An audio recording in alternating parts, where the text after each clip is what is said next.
청취자 여러분, 구독과 좋아요 한 번씩 부탁드립니다. 밤부엉이의 무서운 이야기 지금 시작합니다.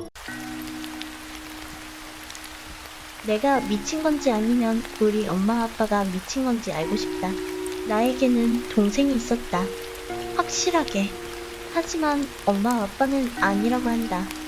확실히 존재했었던 아이를 내 환상이라고 치부해버리고 자신들의 이상한 행동에 관해서는 해명하지도 않아. 내가 미친 거야? 나에게는 동생이 있다. 나이 차이는 좀 많이 나고 여동생이다.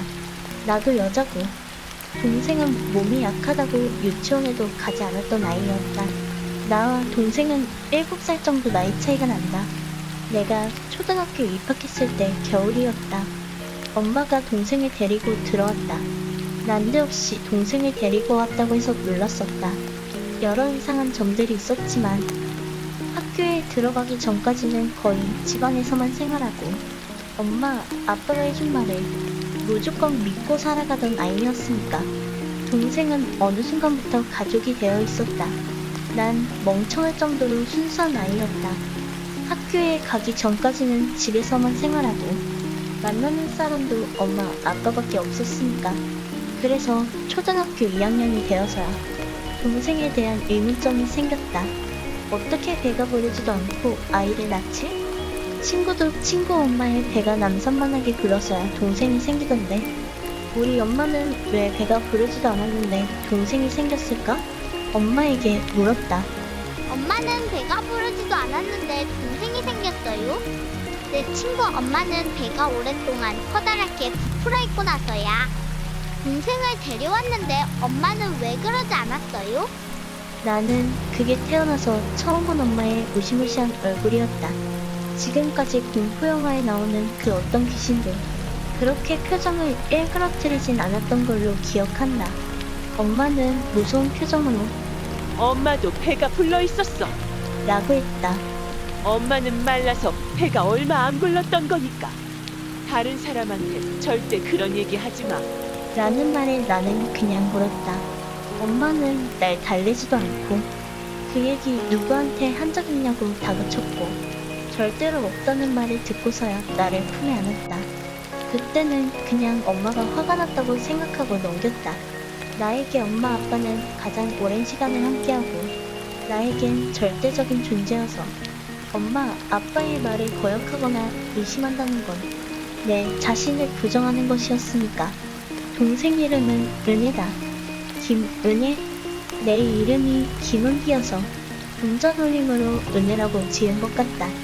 나는 학교 가기 전까지 집안에서만 살다시피 했고 입학하기 전까지 내 인생에 있어서 사람이다. 엄마, 아빠가 전부였다. 그런 식으로 나는 은혜와 같이 컸다. 나는 지금 고등학교 2학년이 되는 나이이고 은혜를 못 본 지는 3달째다.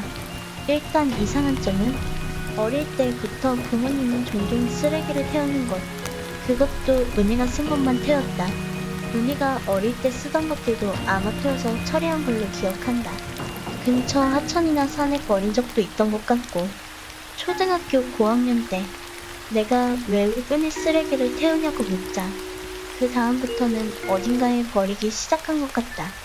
쓰레기를 버리는 수법도 점점 늘어서 나중에는 아빠의 회사 가방 같은 곳에 숨겨서 버렸다. 기저귀나 쿠폰 휴지 같은 것도 하나하나 골라내서 은혜 쓰레기만 그렇게 버렸다. 하지만 학교에 다니는 나로서는 증거를 찾기 힘들었다. 나도 은혜도 세뇌당하다시피 엄마 아빠를 믿었다. 심지어 자기 쓰레기만 골라 없앤 행동에도 은혜는 부모님을 믿었다.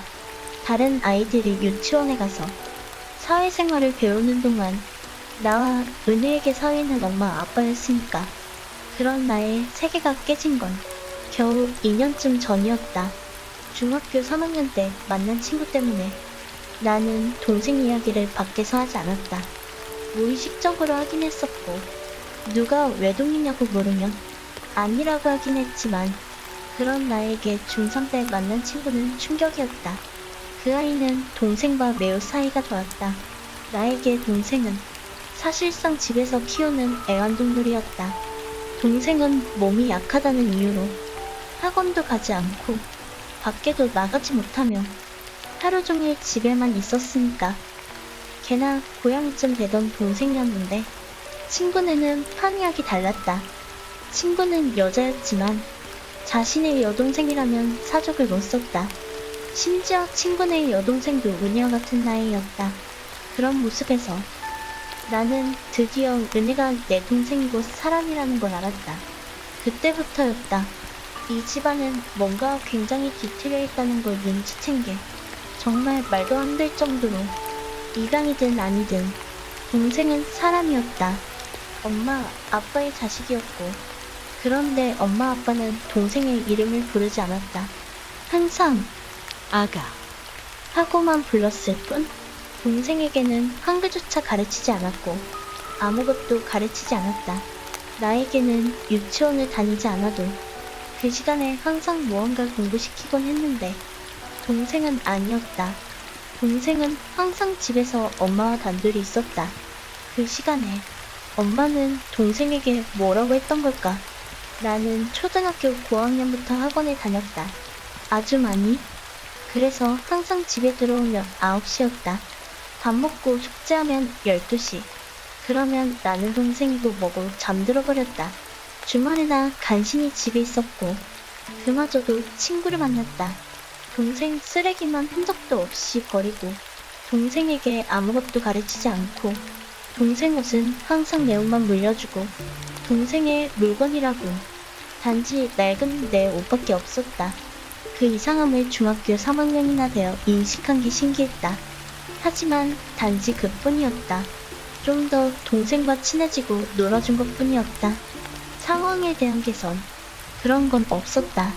나는 이상함을 머리로만 받아들였고 동생은 불합리하다는 것조차 몰랐으니까 오히려 내가 이 상황이 이상하다는 걸 말해주면 동생은 나를 이상한 눈으로 바라봤다.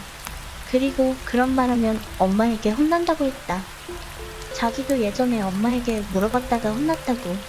나는 순간 어릴 적의 엄마를 떠올렸다. 단 한 번의 모습이지만 날 쥐어잡고 흔들면서 소리치던 그 무서운 모습이 떠오르자 자연히 입을 다물었다. 엄마에게 미움받고 싶지 않았다. 그때까지만 해도 난 엄마 아빠가 전부였다.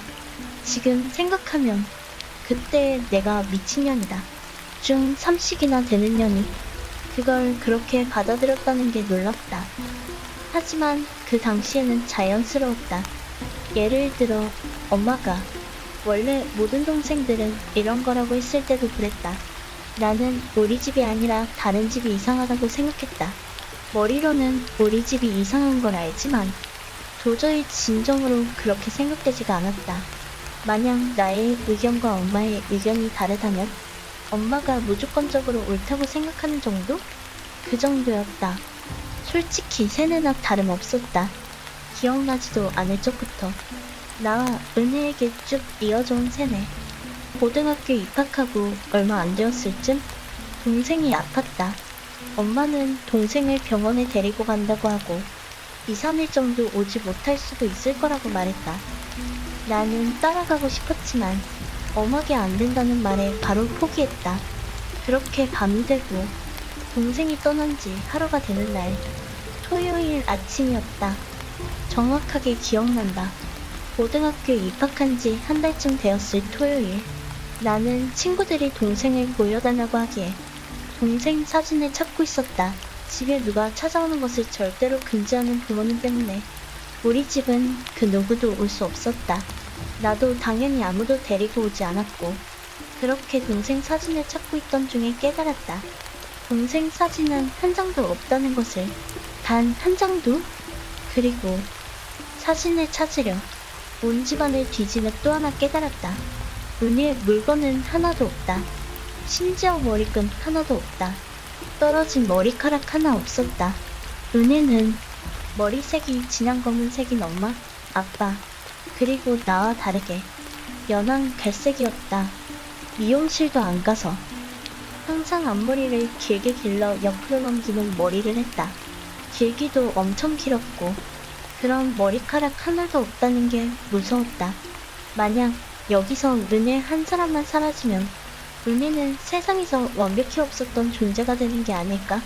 라는 생각이 스쳐 지나갔지만 그건 그냥 망상이라고 생각했다.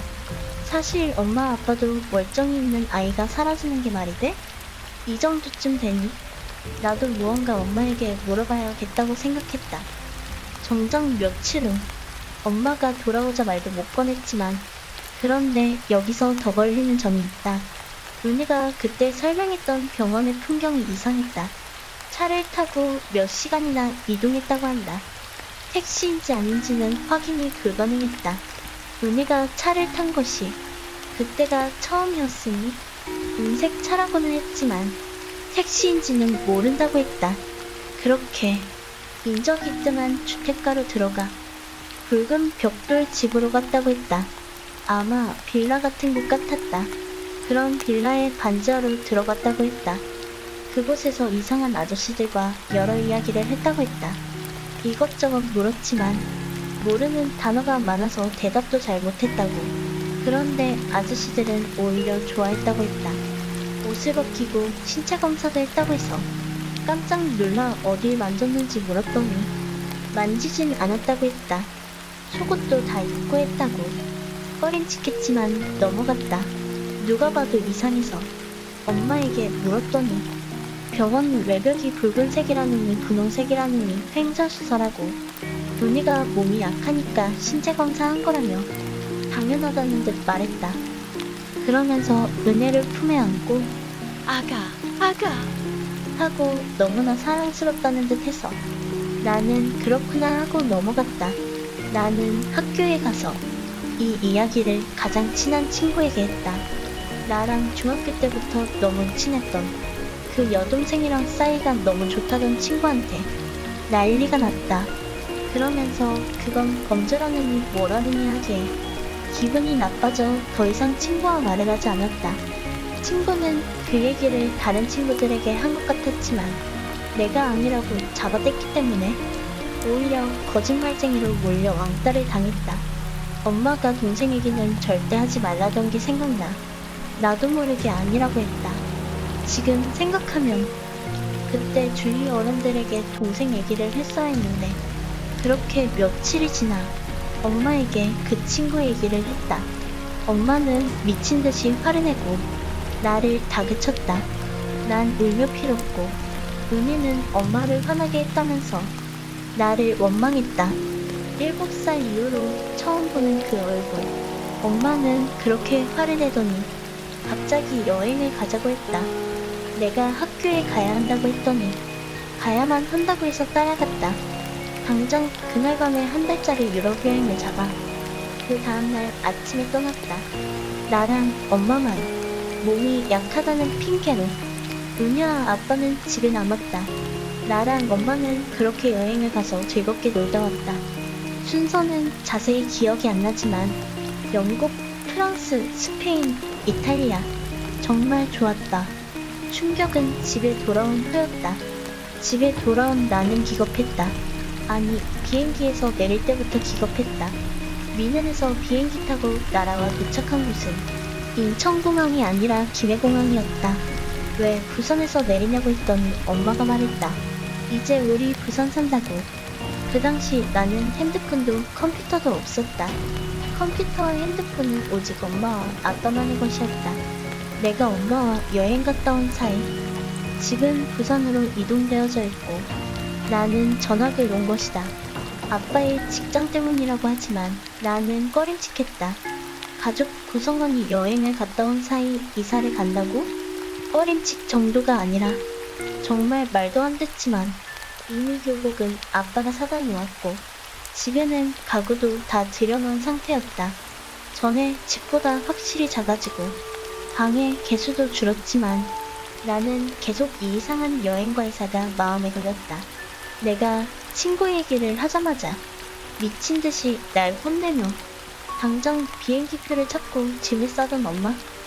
그리고 짐을 다 싸놓고 피곤한 눈으로 아빠와 함께 화장실로 들어가 물을 틀어놓고 이야기를 하던 그 순간까지 보일 때 그렇게 이사를 한 이후로 은혜가 사라지기 며칠 전까지는 그러니까 작년 4월 초부터 12월 초까지는 별일이 없었다.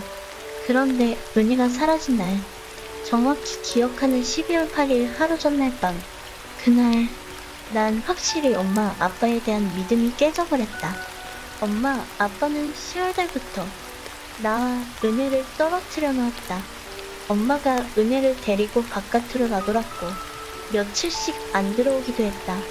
심지어 집에 전화를 거는데 공중전화로 걸었던 것 같다. 정확히는 기억 못하지만 아빠 통화할 때 슬쩍 보니 051로도 걸려왔다가 며칠 후엔 031, 02하는 식으로 핸드폰 번호가 아닌 공중전화번호 같은데 10월하고 11월 땐 기말고사의 방학 직전이라 많이 바빴다. 성적표 받고 뭐하고 하다 보니 은혜는 신경을 못 썼다. 그렇게 은혜는 최대 일주일까지 엄마랑 같이 밖에 돌아다녔다. 그리고 11월 말부터는 집에만 있기 시작했다. 그땐 나도 방학이어서 은혜를 좀 더 많이 돌봤다. 전업주부였던 엄마도 이때 취직이 되었다며 집에 있는 시간이 얼마 없었고 11월 말부터 은혜가 사라지기 전까지 나랑 은혜는 하루 종일 붙어 있었다. 그런데 은혜의 행동이 이상했다. 10월달 전까지만 해도 옷도 혼자 안 입겠다고 들어놓고 밥도 먹여달라 하고 이빨 닦아달라 하고 씻겨달라 하고 혼자서 하는 건 거의 아무것도 없던 애가 갑자기 자기가 다 하겠다며 자기 몸에 손대지 말라고 했다. 매일 나한테 안기고 날 깔아뭉개면 좋아하던 아이가 이상하게 나와의 접촉을 꺼렸다. 그 어리광 많고 내가 시키는 말이면 죽으라고 시켜도 할 것 같은 아이가 내가 같이 씻자고 해도 싫다. 옷 갈아입자고 해도 싫다. 다 거부했다. 심지어 내가 안아주는 것도 은혜가 나보다 우선시하는 게 있다면 그건 분명 엄마나 아빠랑 관련되어 있을 거였다. 하지만 물어도 잘 대답을 안 하니 무의식적으로 말하도록 할 수밖에 없었다. 나는 섭섭하다는 식으로 은혜가 10월달, 11월달에 나가서 뭘 했는지 물었다. 엄마가 말하지 말랬다면서 울먹였지만 내가 고집을 피우자 넘어오는 눈치였다. 은혜가 말하는 내용은 정말 이상했다. 처음엔 어떤 아저씨, 아줌마들을 많이 만났다고 했다. 어떤 아저씨, 아줌마들은 미안하다며 은혜를 붙잡고 울었단다. 은혜는 그들 앞에서 신체 검사도 하고 검은 종이를 보며 이야기했다고 한다. 물론 은혜는 가만히 있었고 엄마랑 아저씨, 아줌마들이랑 하얀 옷 입은 아저씨랑 검은 종이를 여러 장 두고 어려운 이야기를 했다고. 여기서 은혜가 말하는 검은 종이는 아마 엑스레이 사진이 아닐까? 그렇게 일해서 3일 정도 보내고 다시 집에 며칠 있다가 나갔다고 했다. 그때가 가장 오래 나갔을 때인데 약 일주일 정도를 나갔었다. 그 일주일간의 이야기를 하라고 하자 은혜는 얼굴이 하얘졌다. 하지만 내가 우는 척을 하며 섭섭하다니까. 결국은 말했다. 거의 차를 타고 시간을 보냈단다. 차는 그전 같은 은색 차가 아니라 검은 봉고차. 거기에 타서 대부분의 시간을 보냈다고 한다. 몇 시간씩 차를 타고 달리면 아이가 한 명 한 명 더 봉고차로 들어왔다는데 은혜의 말대로라면 고속도로는 절대 안 타고 국도만 탄 것 같다. 그것도 외곽 지역으로. 항상 한적한 시골길이고 소똥 냄새 같은 것도 맡았다더라. 그렇게 보낸 시간이 한 6일쯤 되는 것 같았다. 은혜 설명대로라면 집에 들어오기 약 6시간 전까지 그렇게 차 타고 다녔다고. 봉고차에 아이들이 꽉 차자 어딘가에 내렸다는데 그 어딘가가 어딘지 유추가 안 된다. 회색 건물이고 아저씨들이 많았고 주변은 숲이었다는데 안에 가구는 없었지만 몇 층으로 나눠져 있다고 했다. 있는 시설이라고는 샤워장뿐인 것 같은데도 은혜 말로는 2층인가 3층짜리 커다란 건물이라니까 도저히 평범한 시설물 같지 않았다. 은혜의 말을 조합해보면 시골에 숲속이 있고 도배도 안 된 시멘트로 된 넓은 집, 창문은 없고 옥상도 없음, 1층에 넓은 샤워시설이 있음. 끝. 이게 뭐지? 혹시나 몰라 몇 번을 물어도 샤워시설 외엔 없었다고 했다. 아무것도. 그냥 텅 비었다고. 거짓말하는 눈치는 확실히 아니었다. 그래서 그 다음엔 무슨 일이 있었느냐고 묻자 울어버렸다. 어디에 만졌거나 옷을 벗겼냐고 묻자 아니라고 했다. 그냥 아이들끼리 샤워장에서 씻고 나왔다고. 그래서 그 아이들끼리 무언가 이야기를 하지 않았느냐고 물으니 이야기는 안 했단다. 대화를 한 것도 한 번뿐이라는데 그 대화 내용이 좀 은희가 봉고차에서 옆에 남자애에게 이름을 물었단다. 자기 이름은 김은희인데 내 이름은 뭐냐고. 그러자 그 남자애가 자기 이름은 아가라고 했다. 아가? 라면 엄마나 아빠가 은혜를 아가라고 불렀다. 이 집에서 은혜야 하고 부르는 건 나쁜. 은혜의 이름을 언제 처음 불렀는지를 생각해보니 초등학교 저학년 때였다. 엄마, 아빠, 은혜, 그리고 나까지 영화를 보러 갔을 때 내가 그때 처음으로 아가 이름은 뭐냐고 물었던 것 같다. 그 이전엔 나도 엄마, 아빠처럼 아가라고만 불렀고 애완동물 같은 존재로 은혜를 인식했을 때여서 고양이 보고 양화라고 부르고 강아지 보고 멍멍하라고 부르듯이 아기니까 아가라고 부르는 줄 알았다. 엄마는 주위를 쓱 훑어보더니 은혜라고 했다. 내가 장기매매 쪽으로 생각하는 게 사실 그것 때문이다. 양육비는 사실 먹이는 거 빼고 안 들었다. 학교, 학원 아무데도 안 보내고 머리도 집에서 엄마가 자르고 옷은 모두 내가 입던 거. 어디서 돈이 든다는 거야? 게다가 사람의 장기를 모두 팔면 18억이 나온다는 말을 들은 것 같아서 전에는 이런 거 이상하다고 생각지 않았는데 다시 생각하면 엄마 행동 하나하나가 다 걸린다. 불안하고. 아무튼 그렇게 해서 은혜라는 이름을 알게 된 게 생각난다. 아마 그때 내가 묻지 않았으면 은혜도 평생 아가라고 불렸겠지. 이런 정황상 아마 그 차에 있는 아이들은 다 은혜 같은 애들 아니었을까? 거기까지 이야기하고 은혜는 울먹이며 입을 닫았다가 조금 지나서 은혜는 내게 미안하다고 했다. 자기가 이 이야기를 언니에게 해서 언니가 불행해질 거라고. 엄마가 그랬다고 한다. 만약 이 이야기를 언니에게 하면 언니가 불행해진다고. 무슨 차를 타고 가야 할지도 모른다고 했다. 은혜가 말하는 차는 은혜가 탔던 것 같은 봉고차 같고 하얗다고 했다. 하얀 바탕에 여러 색깔 그림이 있다고. 이 차가 뭔지는 설명을 못하더라. 나도 뭔지 모르겠다. 나도 납치한단 건 아닌 것 같은데. 우는 은혜를 달래고 주스를 쥐어주고 다시 앞에 앉혔다. 은혜는 누가 봐도 패닉에 빠져 있어서 단 걸 먹여가면서 달랬지만 별 효과는 없었다. 엄마는 은혜 보고 내가 이 일을 언니에게 말하면 언니는 불행해질 거야. 언니가 저런 차 타고 가야 할지도 몰라. 라는 말을 한 적 있다. 은혜가 하도 떨어서 그런지 주스는 은혜의 옷에 다 쏟아졌다. 그래서 내가 은혜를 씻기려고 옷을 벗기고 화장실로 잡아 끌자 은혜는 자지러지게 울었다. 달래도 안 듣고 해서 그냥 내 옷 다 젖든 말든 일단 끈적끈적해지면 안 되니까 씻겼는데 그때 난 봤다. 은혜 머리를 감길 때 은혜가 절대 안 된다고 몸부림을 쳤다. 나도 슬슬 짜증이 났다. 내가 소리치며 화를 내니까 가만히 있더라. 은혜를 숙이게 해놓고 머리를 감기려는 순간 목 뒷부분, 뒤통수 부분이 조금 이상했다. 그 부분만 머리카락이 없어 보였다.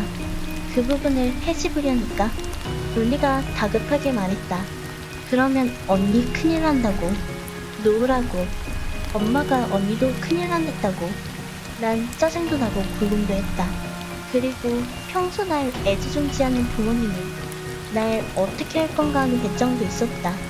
지금은 없지만 은혜의 목 뒤 뒤통수 쪽에는 작게 엄지손가락 한마디만큼 머리카락이 밀려 있었고 매직같이 숫자가 쓰여 있었다.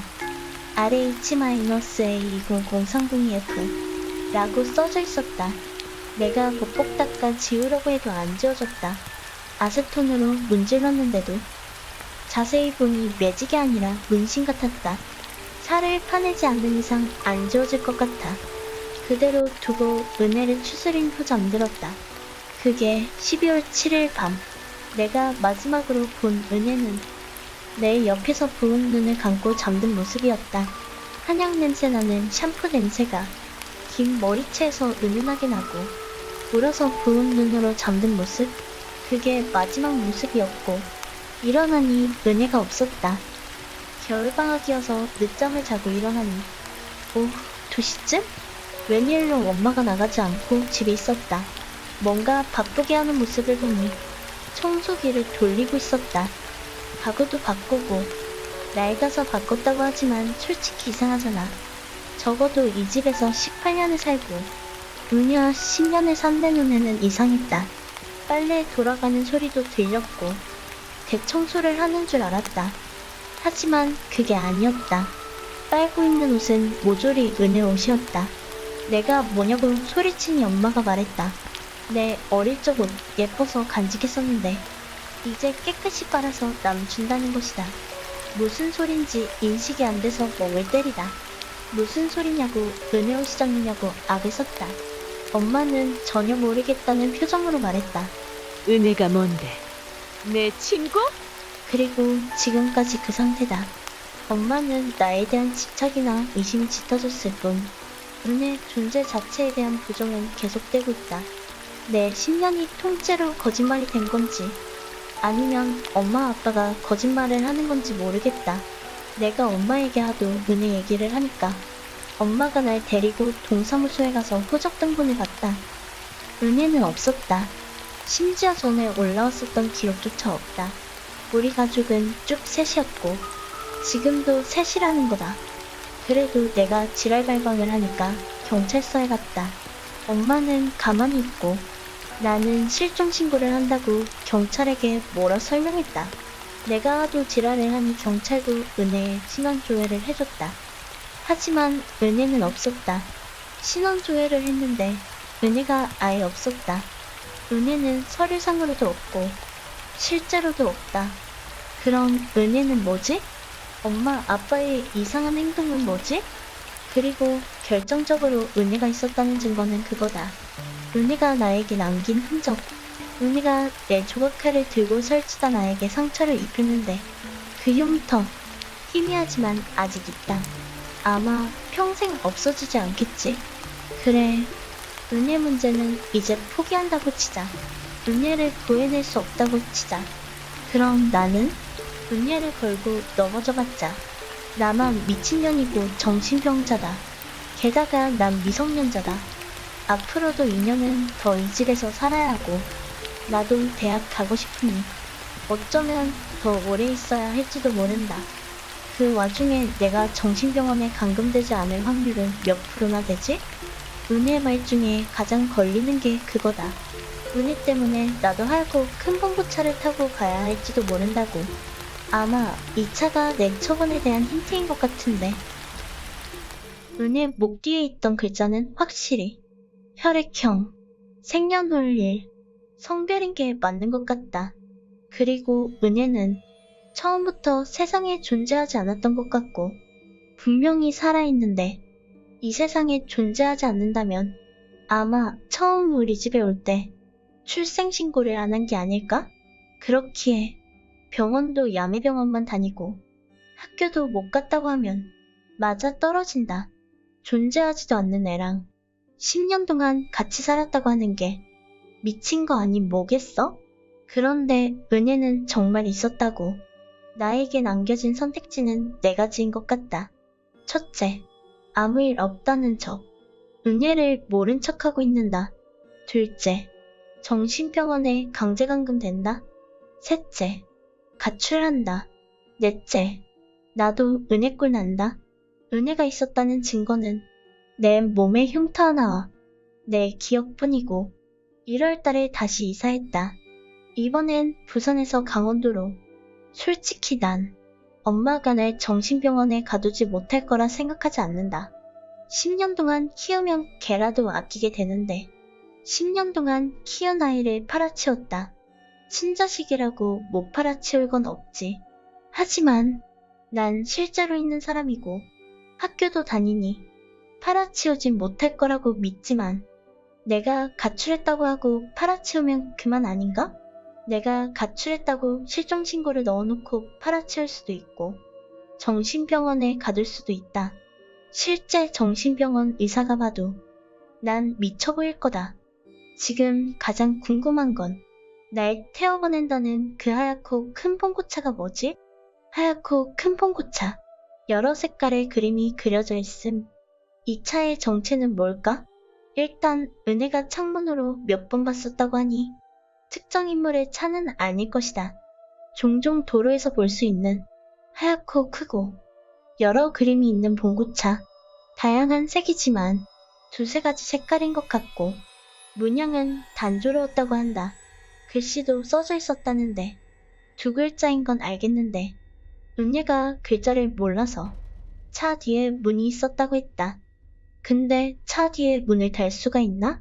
무슨 유통하는 차인가? 빵 배달차 같은 거? 희고 큰 봉고차. 여러 가지 문양이랑 색깔.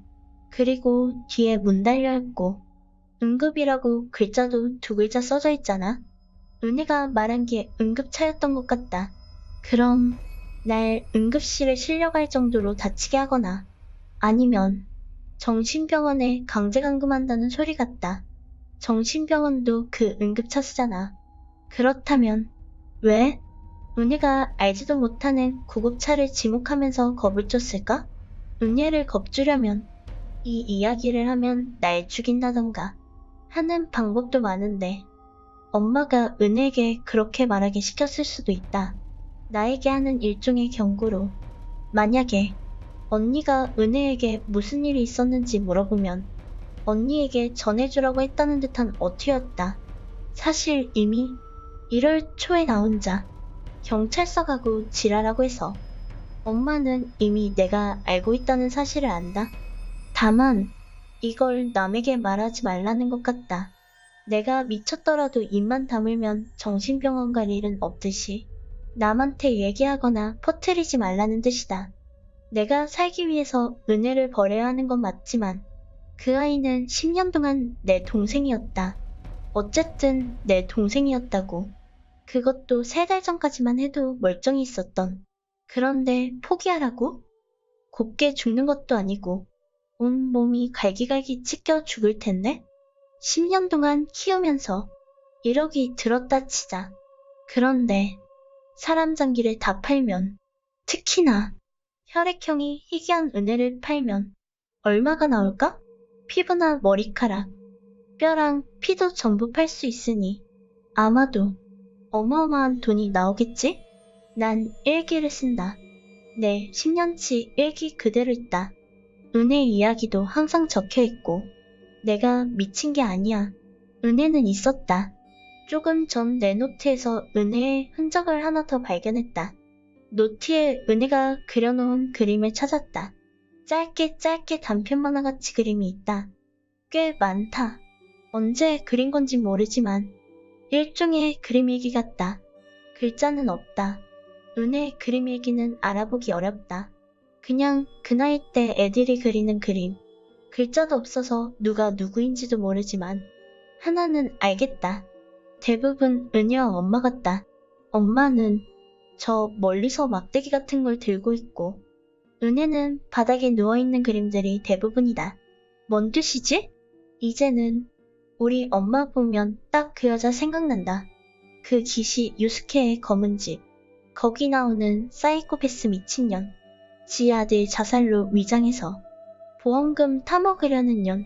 항상 말 쏟고 엄마 말만 듣던 아빠도 그 소설 속의 인물이랑 맞아 떨어진다. 소름 돋아. 얼마 전 꽤 넓은 집으로 이사를 왔다. 정원도 있고 2층 집에다 연못도 있어. 강원도라고 해도 산골도 아닌데. 그리고 노트북을 샀고 가구도 다 바꿨다. 아마 몇 억은 들었을 텐데 그 돈이 어디서 났을까?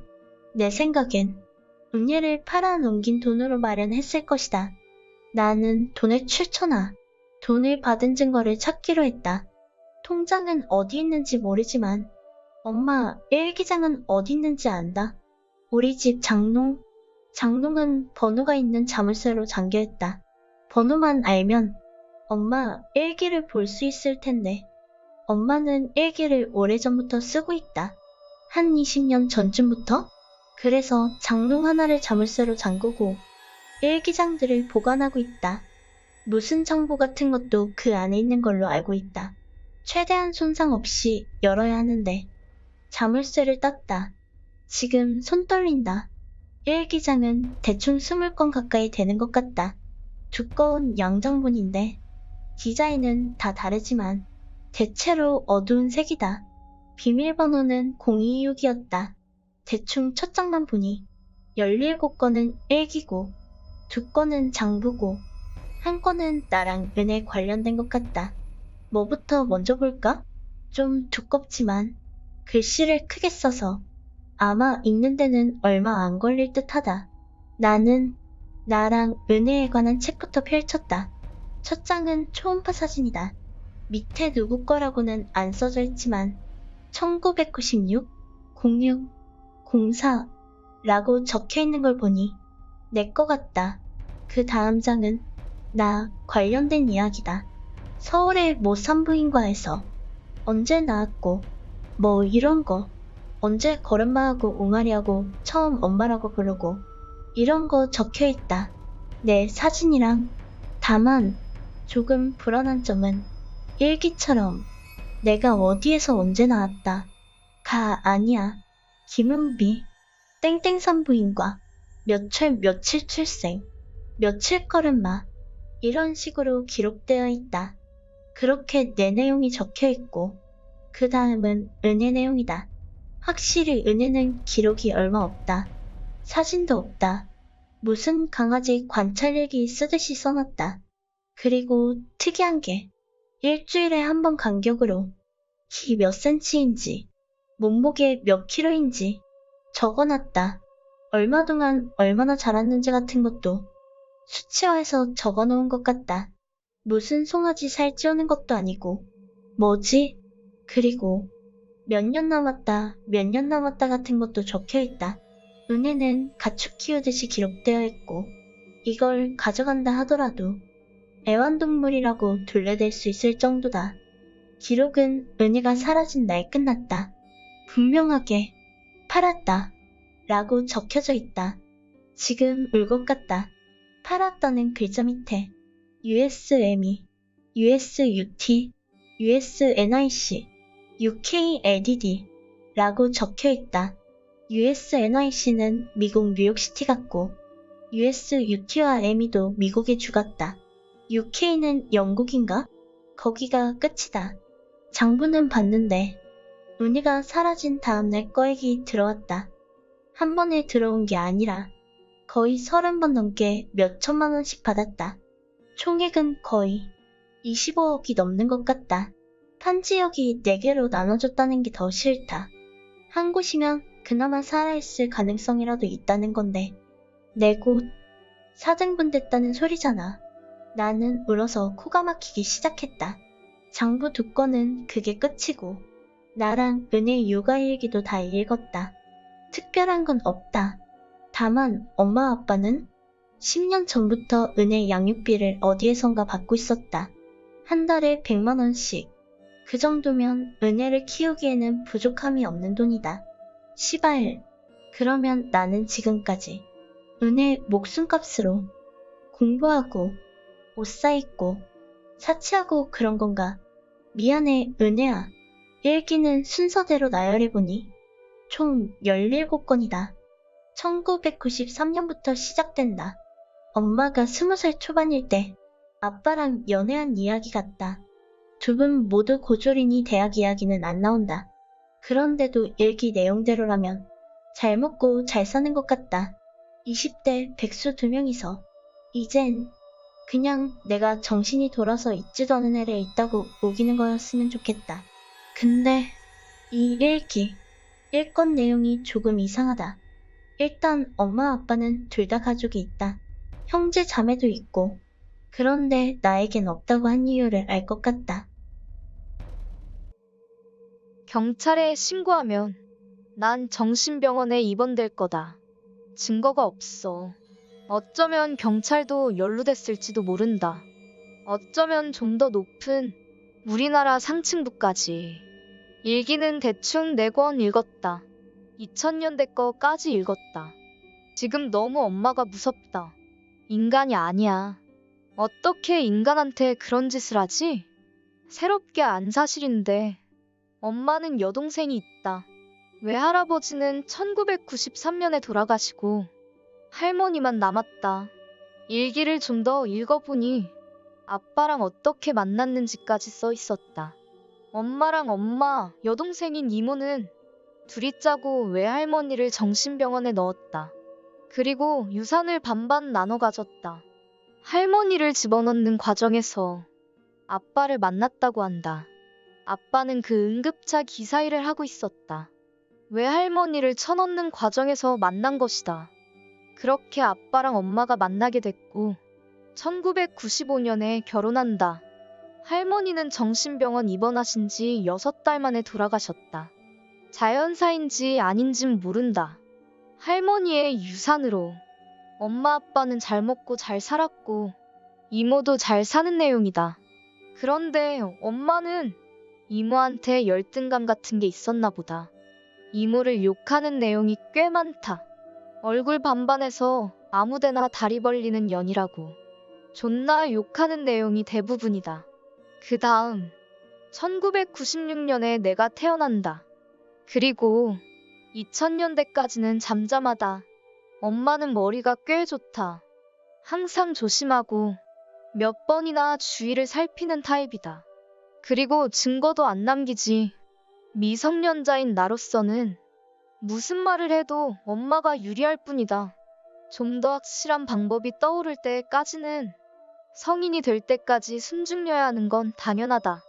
얼마 전 아빠 통화 내용을 엿듣다가 목소리가 나직다 했더니 그것이 알고 싶다 해서 존나 당당하게 자기가 구급차 용역 일 10년 넘게 했다고 얼굴 가리고 인터뷰하던 그 아저씨가 아빠 친구일 수도 있을 것 같다. 내가 사는 곳을 정확히 알려줄 수 없지만 동해시에 살고 있다. 일기는 10권째 읽고 있고 2005년 3월 14일 이야기다. 은비는 3학년이 되어서도 잘 적응하는 것 같다. 역시 내 딸이다. 항상 반장도 하고 엄마 살맛나게 만들어주는 내 딸. 그런데 지영이 씨발년이 나놓은 년은 하루 종일 울어댄다. 내가 왜 전년똥 기저귀를 치우고 씨발 족같은 년, 그년 딸을 내가 왜 키워야 하는지. 돈만 아니었으면 당장 어디에다 가져다 버리는 건데 죽어서도 도움 안 되는 년. 여기서 지영이는 이모 이름이다. 꾹꾹 눌러 쓴 게 증오가 한눈에 보인다. 무섭다. 10권까지의 일기는 2005년부터 2006년까지의 일기다. 지금까지 읽은 걸 요약하면 이모는 2002년에 어떤 남자를 만나 아이를 가지는데 남자가 도망간다. 그 아이가 은혜다. 이모는 그때 무슨 병에 걸렸던 것 같다. 자기가 못 키운다며 엄마에게 은혜를 키워달라고 부탁했다. 엄마는 거절했지만 이모가 재산을 준다고 해서 받아들였다. 일기를 뒤져보니 내가 엄마랑 유럽 여행을 갔을 무렵 아마 그때 아빠가 은혜를 자신의 친구들에게 맡기고 미국으로 가서 브로커와 접촉한 듯하다. 엄마는 처음엔 은혜가 RH-A형이라는 걸 몰랐던 것 같다. 병원에서 이모의 수술 관련된 얘기를 엿듣다가 이모 혈액형이 RH-A형이고 은혜도 그렇다는 걸 알게 된 듯하다. 어쨌든 이모는 은혜를 낳고 죽는 걸 택했고 엄마는 그렇게 은혜를 집으로 데려왔다. 사전에 약속했던 출생신고니 호적에 올리느니 하는 건 전혀 이행되지 않았다. 그렇게 은혜를 데리고 오게 된 거고 매달 들어오는 100만 원은 이모가 엄마 계좌로 그렇게 들어가게 해놓은 것 같다. 은혜를 맡아주는 걸 대신해서 이모도 멍청하다. 은혜를 법적으로 존재하는 사람으로 만든 후에 은혜가 성인이 되면 유산을 받도록 하면 되는데 왜 엄마를 믿어서는 엄마가 이모를 그렇게 증오하고 있단 사실도 모르고 이모는 은혜를 낳고 2003년 2월 28일 날 사망했다. 그 후로는 그냥 지영이 이모 욕하고 은혜 싫다는 이야기인데 끔찍하다. 엄마는 은혜를 정신적으로 학대했던 것 같다. 지금 15번째 읽는 중인데 대부분 내가 위에 말했던 내용들이다. 좀 더 자세한 거라면 이름은 확실히 그때쯤 개봉한 영화 스승의 은혜에서 따온 게 맞다. 그리고 아빠는 아직도 그 용역일을 하는 것 같다. 적어도 2010년까진 했었다. 엄마는 은혜를 끔찍히 싫어했다. 닿기만 해도 싫어했다. 그런데 은혜는 계속 애정을 갈구하고 그리고 내가 오면 전혀 그렇지 않다는 듯이 행동했다. 어쩐지 은혜가 내가 학교 가거나 학원 가려 할 때마다 언제 오냐고 묻던 게 이제 이해가 간다. 지금은 거의 다 읽었다. 은비가 알면 안 되는데 하는 불안하다는 내용이다가 이제는 은비가 다 안 것 같다. 어떡하지? 라는 내용이다. 일단 다 읽었다. 일기는 다시 처음 모습으로 돌려놓고 자물쇠도 처음 번호로 돌려놨다. 엄마가 이모를 싫어하는 이유를 알았다. 엄마가 조금 불쌍하긴 하지만 결국은 모두가 쓰레기였다는 사실만 알게 되었다. 2012년 내용이다. 곧 팔아치워도 될 몸무게와 키라면서 좋아한다. 은혜가 끌려간 그 여러 아이들이랑 만나는 그곳은 아빠가 2010년쯤에 접촉한 브로커 조직의 한국 본부란다. 장소는 안 나와 있다. 이 조직은 세계적인 것 같고 장기 매매나 노예, 뭐 그런 걸 전문적로 하는 것 같다. 자기들 소유의 경비행기도 있다고 한다. 그리고 보통 배로 이동하고 서울에서 일본으로 아이를 배송하더라도 최소한 4개국 이상을 거쳐서 간다고 한다. 아이를 해체하는 건 바로 매매하기 직전에 소비자가 있는 나라에서 한다고 한다.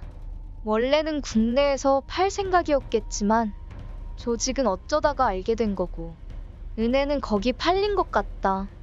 은혜는 아직 죽지 않았고 한국이나 일본, 중국 중 한 곳에 있다. 엄마가 은혜를 판 것은 12월 8일 아침이 맞다. 피는 12월 중순쯤 팔았고 12월 말까지는 확실히 한국에 있었다. 1월에는 일본인가 중국에 가서 콩팥을 하나 떼었고 지금은 아직도 거기에 있거나 아니면 한국으로 다시 왔을 수도 있다. 엄마가 은혜와 지영 이모를 싫어하는 이유는 끝부분에 써져 있었다. 엄마가 고등학교 때 사귀던 남자친구가 있었고 결혼하기로 한 데다가 임신도 했었다고 한다. 그런데 지영 이모가 그 남자를 채간 거라고. 그래서 그 남자와 지영 이모가 낳은 아이가 은혜다.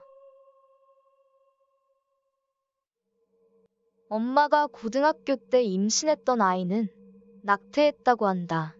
그래서 은혜를 죽이고 싶어 한 거란다. 그전에도 매번 지영이 이모에게 뺏기고 어른들도 지영이 이모만 이뻐했어 열등감이 쩔었던 듯하다. 엄마와 지금의 아빠 사이에서 내가 태어난 거다. 엄마는 뱃속에서 조각조각 잘라져 죽은 고등학교 때 낙태한 그 아이를 위해 은혜를 장기매매해서 죽이고 싶어 한 거다. 그리고 은혜 아빠가 은혜를 찾고 있어서 이사했다. 귀찮아 죽겠다 씨발년 놈들. 이라고 써져 있고 끝이었다. 난 은혜를 찾고 싶지만 그 전에 은혜는 죽을 거다. 3월 달에 미국으로 보내지고 거기서 해체할 거란다. 어느 주인지는 안 나오고 미국이라고만 되어 있다. 은혜 아빠 이름은 김영기. 지금 부산에 있는 듯하고 은혜를 찾고 있다는데 목적은 모르겠다. 은혜 아빠가 애를 찾고 있다는 게 언제냐 하면 2월 1일 일이다. 난 은혜를 진심으로 동생이라고 여겼다. 언젠간 학교도 갈 거라고 했다. 은혜는 꿈도 있었고 되고 싶은 것도 있던 아이였다. 아마도 은혜 아빠라는 사람도 은혜를 팔 생각으로 찾는 것 같아서 더 예감이 안 좋다. 갑자기 애를 왜 찾냐고. 김연기라는 사람, 애도 있고 아내도 있다는데 나는 엄마에게 그냥 숨죽이고 살 테니 은혜 잊고 살자고 할 생각이다. 그러면서 뒤로는 은혜를 최대한 찾아봐야지. 미국으로 갈 수도 있지만 계속 한국에서 키우면서 피만 뽑을 수도 있다고 써져 있었으니 아직은 모른다. 엄마에게 은혜 죽이지만 말라고 부탁하던가. 하지만 이미 조직 손으로 넘어가서 더 이상은 엄마도 어떻게 못할 것 같기도 하다. 은혜는 병원에서 낳은 게 아니다. 병원에서 치료받다가 무슨 얌에 의사 불러서 집에 와서 은혜를 낳고 다시 병원에 지영이 이모만 집어넣은 듯하다. 병원 측에는 낙태했다고 한 것 같다. 그렇지 않으면 의심할 테니 낙태를 했으니 지영이 이모가 그렇게 빨리 죽은 거라느니 뭐라느니 거짓말했겠지. 어쨌든 가족도 있는데 억지로 부검할 수 없으니 지영이 이모는 그대로 화장됐지. 솔직히 내 인생 생각하면 은혜 잊어버리는 게 맞는 것 같다. 그런데 미련까지는 안 버려져서 문제다. 지금 난 내 인생이 3개월 만에 무너진 느낌이다. 영화라고만 생각했던 상황이 현실이 됐다. 내가 영화 주인공이 아닌 게 절망스러울 뿐이다. 나는 너무 늦었다. 처음에 이상하다 생각했을 때 신고했어야 했는데 어쩌면 은혜가 만났던 그 수많은 아이들은 너희 주변 어딘가에 있을지도 모른다. 어쩌면 우리 은혜도 엄마는 나에게 집착이 강하다. 아마 벗어나기 힘들 것 같다. 일기는 이게 다지만 엄마 방을 더 뒤져보려고 한다. 누가 나 대신 경찰에 신고하더라도 모른 척 할 수밖에 없어. 왜냐하면 나도 내 인생이 있으니까. 내가 성인이었어도 은혜를 조직에서 되찾아오긴 불가능할 것 같다. 되찾아오더라도 복수당할 가능성이 높다. 내가 아무리 그것이 알고 싶다 이런 데다 말해도 그것이 알고 싶다 팀에서 은혜도 찾고 조직도 쫓고 나도 정신병원에서 구해낸다고? 그것이 알고 싶다는 방송 프로그램이지 슈퍼맨이 아니잖아. 나도 답답하다. 분명 은혜는 살아있고 아직 한국에 있다. 시간은 한 달밖에 안 남았고. 그런데 상대가 너무 크다. 국내 조직도 아니고 국제적인 조직이다. 자기들 헬기도 갖고 있을 정도로 돈도 많다. 그런데 내가 뭘 하지? 난 미성년자고 돈도 없다. 여자다. 내가 뭘 더 하지? 은혜는 내 동생이다. 내 동생인데 은혜 나이는 11살이고 키는 150 정도다. 머리는 연한 갈색으로 여신머리 스타일이다.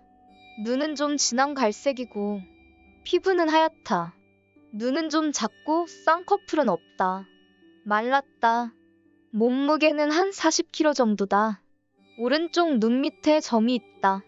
현재는 부산에 있는 듯하다.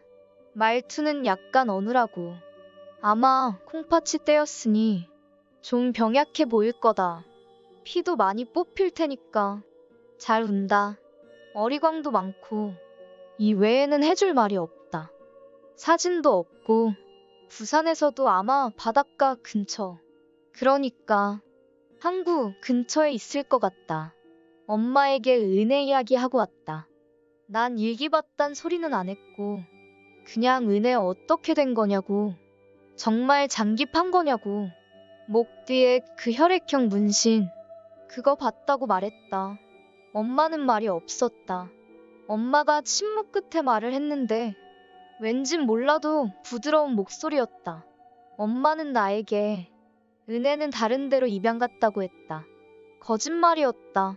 솔직히 정말 거짓말이다. 누가 입양을 그렇게 보내냐고. 그래서 내가 왜 그럼 지금까지 은혜가 없다고 했냐 하니까 그건 네가 너무 충격받을까봐 그랬다고 했다. 자신들의 정신 나간 짓을 어떻게 내 충격 방지를 위해서라고 둘러댈 수 있는지. 나는 이해가 안 갔다. 여기에서 은혜가 팔린 거 안다고, 어떻게 됐는지 안다고 할 수는 없었다. 내가 은혜를 다시 찾아오면 안 되냐고 하자. 엄마는 굉장히 당황하는 기세였다. 너는 은혜를 별로 좋아하지도 않았지 않느냐며 말도 안 되는 소리 말라고 했다. 엄마는 일하는 중이라고 말하면서 은혜는 그만 포기하라고 했다. 은혜가 있었던 것도 맞고 엄마가 은혜를 없었던 사람 취급한 거 미안하니까 그만하라고. 차라리 일기를 읽지 않았다면 그냥 그렇구나 하고 넘길 수 있었을까? 그리고 엄마의 장부에서 김연기의 전화번호를 찾았다. 김연기의 전화번호 아마 지금도 쓰는 번호 같다. 전화하면 안 되겠지? 은혜 아빠도 사실 은혜보다는 돈을 목적으로 하는 걸지도 모른다.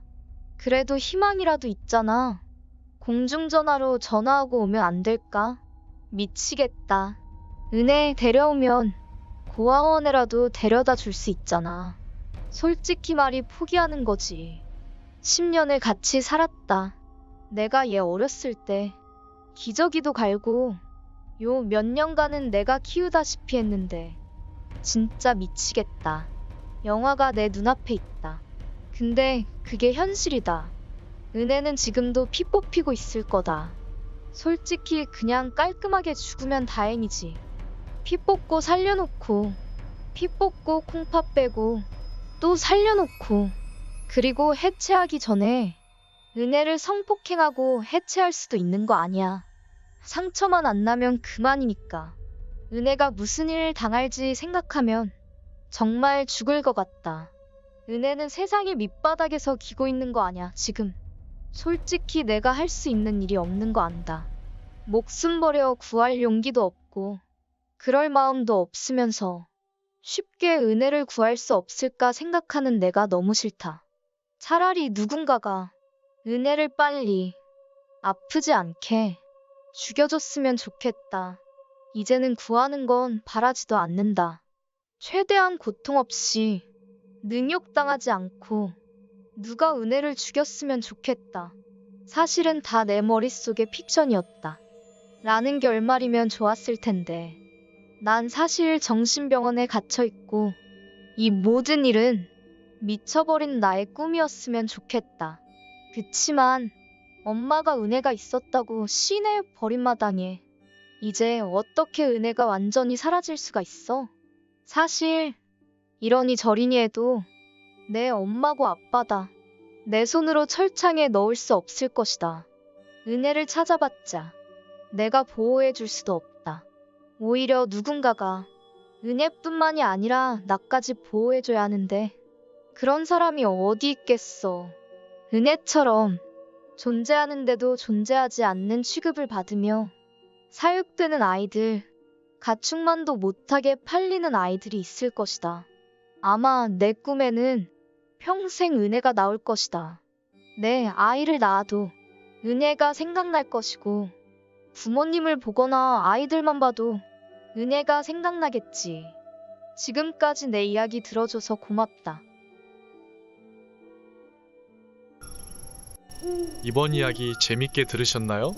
구독과 좋아요 눌러주시면 앞으로도 더 흥미로운 이야기를 준비하겠습니다. 제 영상을 시청해주신 분들 행복한 하루 되시길 바랍니다. 감사합니다.